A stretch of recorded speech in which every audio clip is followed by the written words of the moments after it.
और बात कर्नल राज्यवर्धन सिंह राठौड़ की, जिन्होंने कोरोना के संकट काल में जनता को बड़ी राहत देते हुए जयपुर ग्रामीण क्षेत्र के 13 सीएचसी को कोविड सेंटर बनाया है।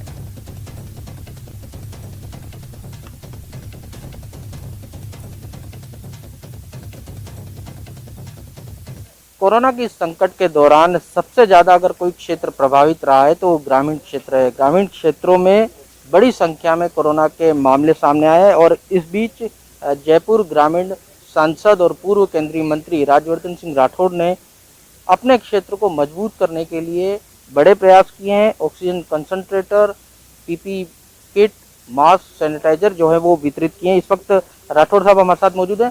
सर, किस प्रकार की कोशिश आपके द्वारा की गई, क्योंकि ग्रामीण क्षेत्र बहुत ज़्यादा प्रभावित रहा है? देखिए, अक्सर ऐसा देखने में आया कि शहरों पे तो फोकस रहा सरकार का, लेकिन ग्रामीण क्षेत्र को थोड़ा नज़रअंदाज करा गया और उसी कारण से आज जो मृत्यु जो दर है वो ग्रामीण क्षेत्र में बहुत ज़्यादा बढ़ गया है और व्यवस्था नहीं है। इसी कारण से हमने सभी प्रशासन के सभी अधिकारियों से और सभी सीएचसी के डॉक्टरों से लगातार संपर्क करके जहाँ जहाँ जैसी ज़रूरत थी, आज ये जो 100 ऑक्सीजन कॉन्सेंट्रेटर जा रहे हैं और हज़ारों की मात्रा में पीपी किट वगैरह जो जा रहे हैं, सैनिटाइजर हैं बड़े बड़े लीटर की उसमें कैंस में, मुझे यकीन है कि अभी के समय जितनी कैपेसिटी थी, जितनी डॉक्टरों को ज़रूरत थी, इन 13 सीएचसी में वो पूरी तरह पूरी हो जाएगी। लेकिन मैं अभी भी कहूँगा कि इस आपदा के अंदर हम सबको एक साथ लड़ना है। इस समय राजनीति बिल्कुल सही नहीं है और किसी को घबराना नहीं है। सतर्क रहेंगे, प्रोटोकॉल को मेंटेन करेंगे, जैसे ही लक्षण आएंगे तुरंत इलाज करवाएंगे तो सब बचे रहेंगे, बिल्कुल चिंता की बात नहीं है। आपने रेनवाल में बता रहे हैं कि ऑक्सीजन प्लांट तैयार किया जा रहा है, किस प्रकार का प्लांट होगा और कितने मरीजों को उससे फायदा पहुंचेगा? इस बातचीत में मेरे को ये भी था कि ऑक्सीजन प्लांट भी जहाँ जरूरत हो वहाँ तुरंत लगाया जाए, तो प्रशासन से बात करके 19 ऑक्सीजन प्लांट तो केंद्र सरकार लगवा रही है पूरे राजस्थान के अंदर। उसके अलावा हमारे ग्रामीण क्षेत्र में लोकसभा के अंदर जहाँ जहाँ ऑक्सीजन प्लांट की जरूरत थी, मैंने कहा मैं लगाने को तैयार हूँ, तो प्रशासन ने कहा आप रेनवाल में लगवाइए, तो मैं रेनवाल के अंदर ऑक्सीजन प्लांट लगवा रहा हूँ। ये जो अभी जो कोशिश की जा रही है, क्या मानते हैं ये तीसरी लहर के लिए बहुत काफ़ी रहेगी? ये अच्छा सवाल है आपका। हमें तैयारी करनी है हमेशा के लिए। देखिए, मैं जो बजट है राज्य सरकार के पास, उस पर राज्य सरकार से आग्रह करता हूँ कि खूब खुल के, क्योंकि जब जान है तो जहान है, खुलकर हमें जो ग्रामीण सीएचसीज हैं उनको पूरी तरह से इक्विप करना चाहिए। तो यह है कर्नल राज्यवर्धन सिंह राठौड़, जिनका कहना था कि जिस प्रकार की तैयारियां की जानी चाहिए तीसरी लहर को लेकर, और ये तैयारियां जो हैं उसमें काफ़ी मददगार साबित होगी। सौरभ गृहस्थी, न्यूज़ 18 राजस्थान, जयपुर। और चलिए अब आपको लोकसभा स्पीकर ओम बिरला की कुछ हटके तस्वीर दिखाते हैं, जहां वो पीपीई किट पहनकर कोरोना मरीजों से मिले। कोटा के 7 दिनों के दौरे पर आए लोकसभा अध्यक्ष ओम बिरला मंगलवार को न्यू मेडिकल कॉलेज और अस्पताल गए। इस दौरान वे और उनके ओएसडी पीपीई किट पहनकर कोविड मरीजों के बीच पहुंच गए। मरीजों से मुलाकात के दौरान ओम बिरला ने उनसे हालचाल पूछा और हिम्मत बनाए रखने की बात कही। खास बात ये रही कि पीपीई किट पहने होने की वजह से कई मरीज लोकसभा अध्यक्ष ओम बिरला को पहचान ही नहीं पाए। जब मेडिकल कॉलेज के प्राचार्य डॉक्टर विजय सरदाना ने उनका परिचय करवाया तो मरीज और तीमारदार चौंक गए। उन्होंने कहा कि जब उनके अपने संक्रमण के डर से आने से कतरा रहे हैं तो वे लोकसभा अध्यक्ष के यहां आने की उम्मीद नहीं कर सकते थे। लोकसभा अध्यक्ष ओम बिरला यहां के तीनों वार्डों में गए और कई मरीजों से बात की, साथ ही हर संभव मदद का भरोसा भी दिलाया। कोरोना काल में अच्छा खान पान, रहन सहन और योग प्राणायाम की अहमियत बढ़ी है। दरअसल कोविड से कम प्रतिरोधक क्षमता वाले लोग सबसे ज्यादा प्रभावित हुए और यही वजह रही कि आयुष मंत्रालय ने आमजन को कोरोना संक्रमण से बचाव के लिए शरीर की प्रतिरोधक क्षमता बढ़ाने की सलाह दी है। संवाददाता अशोक शर्मा ने घर घर औषधि योजना को लेकर डीएफओ आशुतोष ओझा से की खास बात। वैश्विक महामारी कोरोना वायरस के संक्रमण के दौरान जो सबसे बड़ी बात सामने आई, इम्यूनिटी कमजोर होने की बात सामने आई। चूंकि इम्यूनिटी कमजोर रही तो कोरोना इन्फेक्टेड भी हुए और जिनकी इम्यूनिटी बहुत ज़्यादा कमजोर रही वे कोरोना के काल के ग्रास भी बने। साथ ही अब कोरोना काल में जैसे ही लोग कोरोना से रिकवर हो रहे हैं, लेकिन जिनकी इम्यूनिटी बहुत ज़्यादा कमज़ोर है वो ब्लैक फंगस से पीड़ित हो रहे हैं और लगातार सफ़र कर रहे हैं। लेकिन इस बीच श्री गंगानगर की उप वन संरक्षक विभाग ने घर घर औषधि योजना के अंतर्गत मेडिसिनल प्लांट तैयार किए जा रहे हैं, जिसमें तकरीबन 17 लाख मेडिसिनल प्लांट्स को आगे आने वाले 2 से 3 महीनों के भीतर हर घर बांटा जाएगा। ये योजना है और किस तरह से आप इसको इम्प्लीमेंट करने जा रहे हैं? ये माननीय मुख्यमंत्री महोदय राजस्थान सरकार द्वारा अभी वर्ष 2021-22 में ये बजट घोषणा में शामिल की गई थी योजना, घर घर औषधि योजना। इसके तहत पूरे राजस्थान के जो 1 करोड़ 26 लाख परिवार हैं, इनको 5 वर्ष में हम 3 बार 8 पौधे उपलब्ध कराएंगे औषधीय पौधों के। और मुख्य जो औषधीय पौधे हैं इसमें गिलोय, तुलसी, अश्वगंधा और कालमेघ, इन चारों प्रजाति के पौधे हम उपलब्ध कराएंगे। और यह निश्चित रूप से यह इनको एक अमृत औषधि के रूप में हमारे प्राचीन काल में जाना जाता था, जिससे कि आपके व्याधि क्षमता जिसको हम इम्यूनिटी कहते हैं, ये इम्यूनिटी बूस्टर्स के तौर पे काम करते हैं। इसमें जो जर्मिनेशन का पीरियड होता है लगभग वो 12 दिन का होता है। तो अभी लगभग हमने पिछले हफ्ते से इनका काम स्टार्ट कर दिया है। तो हमारी पूरी उम्मीदें हैं कि करीब 12 दिन में हमें जर्मिनेशन के रिजल्ट मिल जाएंगे और करीब 1 महीने बाद ये पौधे थैलियों में अच्छी खासी एक साइज गेन कर लेंगे, जिसके बाद हम जुलाई आते आते इनको जुलाई के बाद से वितरण इसका प्रारंभ करने की परिस्थितियों में आ जाए। बिल्कुल। तो ये थे श्री गंगानगर डीएफओ आशुतोष ओझा जी, जिनका साथ साथ कहना है कि घर घर औषधि योजना के अंतर्गत श्री गंगानगर डिस्ट्रिक्ट में तकरीबन 17 लाख मेडिसिनल प्लांट्स बांटे जाएंगे, जिसमें तुलसी, गिलोय, अश्वगंधा और कालमेघ शामिल हैं।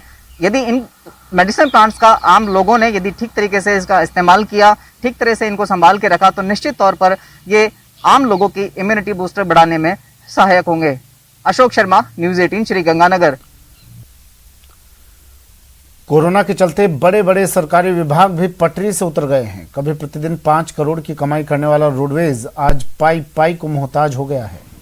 रोडवेज अपने 18,000 सेवारत और सेवानिवृत्त कर्मचारियों को अप्रैल का वेतन और पेंशन नहीं दे पाया है, जिससे कर्मचारियों के सामने भूखमरी का संकट खड़ा हो गया है। संवाददाता सचिन कुमार ने रोडवेज कर्मियों से की बातचीत। कोरोना काल में एक विभाग ऐसा है जो अब कंगाली के स्तर पर जा पहुंचा है। रोज 5 करोड़ से ज्यादा की आय करने वाला रोडवेज विभाग आज पाई को मोहताज है और इसकी वजह है बसों का नहीं चलना। और उसका जो खामियाजा है वो विभाग के साथ इसके कर्मचारी भी उठा रहे हैं। इन कर्मचारियों को अप्रैल माह का वेतन अभी तक नहीं मिला है। आज 25 मई हो चुकी है। अन्य विभागों में मई के वेतन के बिल बनने तैयार हो गए हैं और उन विभागों में मई का वेतन अब कर्मचारियों को दिया जाएगा। लेकिन रोडवेज एकमात्र ऐसा विभाग है जिसके कर्मचारी अभी भी अप्रैल माह के वेतन और पेंशन को तरस रहे हैं। और इस कोरोना काल में पैसा नहीं मिलने की वजह से क्या इनके सामने समस्या है, उससे बात करने के लिए इनसे बातचीत करेंगे। आपको किस तरह से समस्या आ रही है वेतन नहीं मिलने की वजह से? मार्च का वेतन भी 30 अप्रैल को मिला था और अप्रैल का वेतन अभी तक नहीं मिला। इसके कठिनाई में बच्चों की मतलब खाने खर्चे में बड़ी कठिनाई आ रही है। बिजली का बिल है वो सभी के वो दिक्कत आ रही है। अभी तक पैसा नहीं मिला तो एक पैसे के लिए मोहताज हो रहे हैं और खर्चे के लिए बड़ी दिक्कत आ रही है। तो देखिए जो घर चलाने में भी इनको समस्या का सामना करना पड़ रहा है। जो रिटायर कर्मचारी उनको पेंशन नहीं मिल पाई है, उनके लिए ज़्यादा समस्या है। और सरकार से 40 करोड़ का जो है वो एक सहायता आनी थी, वो अभी तक नहीं आ पाई है।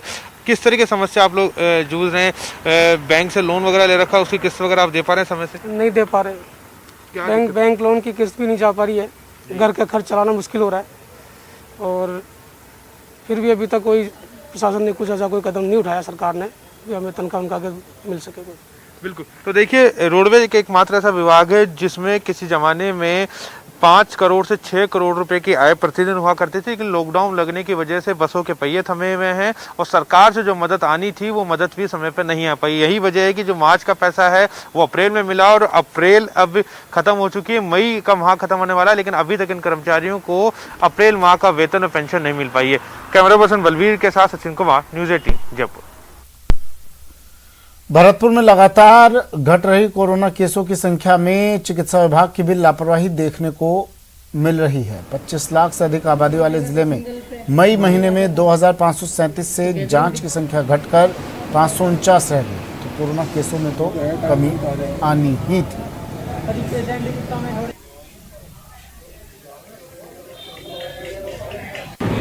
25.5 लाख से अधिक आबादी वाले ज़िले में आखिर जो कोरोना टेस्ट की जो रिपोर्ट है, आंकड़े हैं, वो क्यों घटाए जा रहे हैं। ये मेरे सामने एक रिपोर्ट आई है, इसमें मैं आपको दिखा सकता हूं कि किस तरह से 1 मई को जो है 2537 जांच की गई थी और लास्ट में 23 मई को जो है सिर्फ ज़िले में 549 RT-PCR टेस्ट किए गए। ऐसे में अब जो आंकड़े थे कोरोना केसों के, वे 800 थे, वो 77 कैसे रह गए, ये इस रिपोर्ट से आप अंदाज़ा लगा सकते हैं। क्योंकि जिस तरह से लगातार से पहले सैंपलिंग की जा रही थी, जो भी सैंपलिंग केंद्र थे वहाँ पर देखा जा रहा था कि लगातार लोगों की भीड़ देखने को मिलती थी। लेकिन अब भी मैं आपको दिखा सकता हूँ कि ये RT-PCR जांच का जो वो है सेंटर है, ये आपको खाली नज़र आ रहा है। बिल्कुल 2 लोग हैं जो सुबह से आए हैं। ऐसे में जो है अब वो जाँच केंद्र हैं, उन पर सिर्फ 20 से 25 लोगों की जाँच की जा रही है। तो पूरे ज़िले में जो है सिर्फ 549 लोगों की जाँच करना एक बड़ा सवाल है, क्योंकि 25 लाख से अधिक ज़िले में आबादी, और ऐसे में अगर आप 549 लोगों की जांच कर रहे हैं तो कहीं ना कहीं सवाल खड़ा होता है कि आखिर ये केस की जो संख्या थी, कोरोना केस आंकड़े थे, वो लगातार क्यों घट रहे थे। यही एक सवाल था। लगातार विपक्षी नेता थे, वो भी सवाल कर रहे थे। चिकित्सा विभाग पर तमाम जो सवाल हैं वो उठ रहे थे कि आखिर इतनी जल्दी 800 से जो संख्या है वो 77 क्यों रह गई। ऐसे में अब चिकित्सा विभाग एक बार फिर सवालों के घेरे में आ रहा है, क्योंकि मौत के जो आंकड़े थे वो भी छुपाए जा रहे थे। अब जो RT-PCR रिपोर्ट के जो आंकड़े हैं वो भी कहीं ना कहीं चिकित्सा विभाग द्वारा छुपाए जा रहे हैं। लोकसभा स्पीकर ओम बिरला ने किसानों से महामारी के बचाव के लिए अपील की है। क्या है स्पीकर ओम बिरला का गांव के लिए मिशन? खास बात की संवाददाता शाकिर अली ने। लोकसभा स्पीकर अपने 7 दिवसीय दौरे पर कोटा में है और लगातार वो कोरोना को लेकर फीडबैक ले रहे हैं। तमाम जो इंतजाम है उनको मुकम्मल करने के प्रयास किए जा रहे हैं। ग्रामीण इलाकों में उन्होंने एक अलग तरह का अभियान शुरू किया है। ग्रामीण क्षेत्र में कोरोना योद्धा सैनिक तैयार किए गए हैं, जो ग्रामीण क्षेत्रों में जागरूकता अभियान के साथ साथ ग्रामीणों को दवाइयाँ और तमाम चीज़ें उपलब्ध करवाएंगे। ये अपना आप में एक अनूठा अभियान है। मैं बात करने की कोशिश करता हूँ स्पीकर साहब से। स्पीकर साहब, ग्रामीण इलाकों में आपने एक नया अभियान शुरू किया है। ग्रामीण कोरोना योद्धा तैयार हो रहे हैं, सैनिक तैयार हो रहे हैं, जो गाँव में जाएंगे। क्योंकि इस बार जो दूसरी कोरोना संक्रमण की वेव आई, उसमें गांव में भी कई लोगों को उन्होंने संक्रमित किया। पिछली वेव के अंदर ग्रामीण क्षेत्र में लोग संक्रमित नहीं हुए थे। ये हमारे लिए चिंता का विषय है कि ग्रामीण क्षेत्र में पहली बार लोगों को संक्रमण फैला और लोग बड़ी संख्या में संक्रमित हुए। इसलिए हमारी कोशिश है कि गांव के अंदर भी चिकित्सा इंफ्रास्ट्रक्चर भी मजबूत हो और गांव के अंदर लोगों की टेस्टिंग हो, ट्रेसिंग हो, उनका ठीक से इलाज हो, ताकि हम लोगों को संक्रमित होने के बाद ज़्यादा से ज़्यादा लोगों को स्वस्थ कर सकें और संक्रमित होने की चेन को भी तोड़ सकें। और संक्रमित होने की चेन तोड़ने के लिए हमें गांव में सतर्कता बरतनी होगी। हर घर की चेकिंग करनी होगी। लोगों से आग्रह करना पड़ेगा कि वो सोशल डिस्टेंसिंग का पालन करें, मास्क लगा के रहें। अभी कृषि का समय भी आने वाला है और कृषि के समय आने के समय हमारी ये चिंता है कि किसान हमारे सुरक्षित रहने चाहिए, क्योंकि अन्नदाता बड़ी मेहनत करके अन्न का उत्पादन करता है और ग्रामीण क्षेत्र सुरक्षित रहते हैं तो हमारी इकोनॉमी भी बेहतर रहती है। तो लोकसभा स्पीकर ओम बिरला का एक और अनूठा प्रयास, एक और सामाजिक पहल, क्योंकि सामाजिक पहल के लिए वो जाने जाते हैं। ग्रामीण क्षेत्रों में जिस तरह से प्रयास किया जा रहा है, उम्मीद की जानी चाहिए देश में अन्य जगहों पर भी इसको अपनाया जाएगा, ताकि ग्रामीण क्षेत्रों में ज़्यादा से ज़्यादा लोगों को जागरूक किया जा सके, समय पर उनको इलाज मुहैया हो सके और ग्रामीण क्षेत्रों में जिस तरह संक्रमण फैल रहा है उसको शुरुआती दौर में ही रोका जा सके। सहयोगी मुकेश के साथ शाकिर अली, न्यूज़ 18 कोटा। वहीं भरतपुर के कामा में कोरोना को नष्ट करने के लिए हवन किया जा रहा है। आयोजन में शामिल लोग कोरोना गाइडलाइंस की धज्जियां उड़ा रहे हैं। मंत्रोच्चार करने वाले पुरोहित के चेहरे पर मास्क नहीं है, जबकि कई लोगों ने गले में मास्क लटका रखा है। आयोजन में सोशल डिस्टेंसिंग की भी अनदेखी हुई।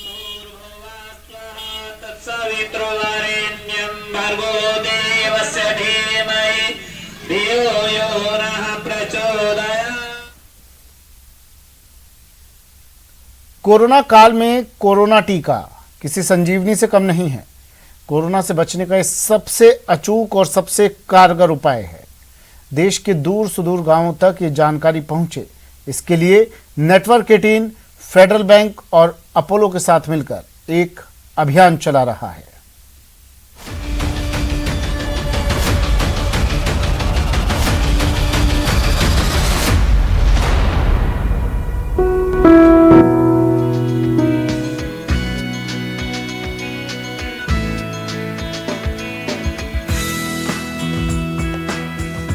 नेटवर्क 18 का संजीवनी अभियान अपने अगले मुकाम की ओर है। इस सफर में संजीवनी की गाड़ी नासिक के गांव-गांव तक पहुंचेगी। इस अभियान में नेटवर्क 18 को फेडरल बैंक और अपोलो का भी साथ मिल रहा है। इस अभियान के तहत टीके को लेकर ग्रामीणों की हर दुविधा और शंका का समाधान ऑन स्पॉट किया जा रहा है। नासिक के जिलाधिकारी सूरज मांडे ने हरी झंडी दिखाकर इस अभियान की शुरुआत की। गांव-गांव में ये वैक्सीनेशन ले जाने का जो एक जिम्मेदारी है हमारी, उसको हम पूरा करें और सहभागी उसमें। आपको बता दें कि इस अभियान के तहत नासिक के 150 गांवों में संजीवनी गाड़ी जाएगी। 75 दिन में करीब 9 लाख ग्रामीणों से संपर्क किया जाएगा। ग्रामीणों को कोरोना टीके के लिए प्रोत्साहित किया जाएगा। रजिस्ट्रेशन से लेकर टीका लगवाने तक की सुविधा दी जाएगी। अभियान की शुरुआत 7 अप्रैल 2021 को अटारी बॉर्डर से हुई थी। अभिनेता सोनू सूद ने संजीवनी अभियान की शुरुआत की थी। से अभी 150 गांव जाएगी, तो मेरा कहना सभी गांव वालों को और सभी देशवासियों से यही है, ये एक संजीवनी है अभी के टाइम के लिए। ये नेटवर्क 18 फेडरल बैंक और अपोलो का संजीवनी अभियान देश भर में कई चरणों में चल रहा है। आंध्र प्रदेश के 120 गांवों के लिए ये अभियान 4 जून से शुरू होने वाला है, जिसके तहत ग्रामीणों को टीके के लिए प्रोत्साहित किया जाएगा। Bureau report, news 18 network.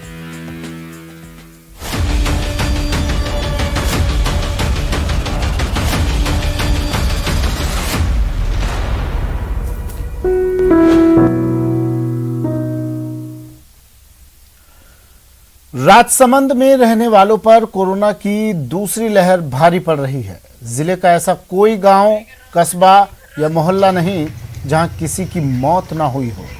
Corona संक्रमण की वजह से जान गंवाने वालों के अंतिम संस्कार में भी दिक्कतें आ रही हैं, जिसके लिए नगर परिषद ने कमर कस ली है।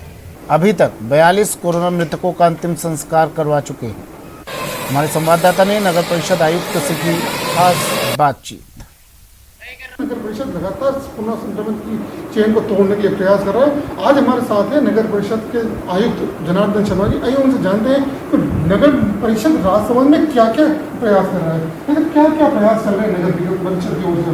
देखिए, नगर परिषद के राजसमंद में इस वक्त कोरोना संक्रमण को फैलाव को रोकने के लिए हम जन जागरूकता, समझाए शक्ति हर स्तर पर काम कर रहे हैं। जन जागरूकता के तहत हमारे द्वारा जो डोर टू डोर कलेक्शन वाले ऑटो ऊपर है, उनमें जन जागरूकता जिंगल्स चल रहे हैं। इसके अलावा 25 ऑटो अतिरिक्त रूप से लगा रखे हैं, जो सुबह से शाम तक प्रत्येक गली मोहल्ले में जाकर कोरोना जागरूकता का संदेश फैलाते हैं। इसके साथ साथ हमारा जो सफाई सेवक है, वो घर घर जाकर जो माननीय मुख्यमंत्री महोदय की जो अपील है, जो पंपलेट है, उनका वितरण करते हैं।